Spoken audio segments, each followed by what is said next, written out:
দীর্ঘ ১০ বছর পর নিজ এলাকা কক্সবাজারের নেতাকর্মীদের ভালোবাসায় সিক্ত হলেন বিএনপির স্থায়ী কমিটির সদস্য ও সাবেক যোগাযোগ প্রতিমন্ত্রী সালাউদ্দিন আহমেদ।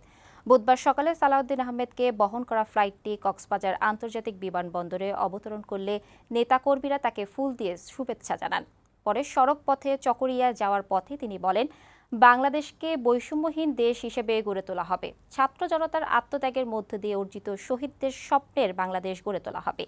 মানবিক মর্যাদার ভিত্তিতে বাংলাদেশ বিনির্মাণে সবাইকে ধৈর্যের সাথে অংশ নেওয়ার আহ্বান জানান তিনি।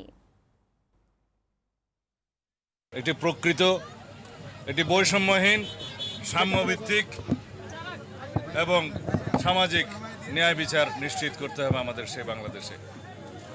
আমরা মানবিক মর্যাদার ভিত্তিতে বাংলাদেশে আইনের শাসন প্রতিষ্ঠা করব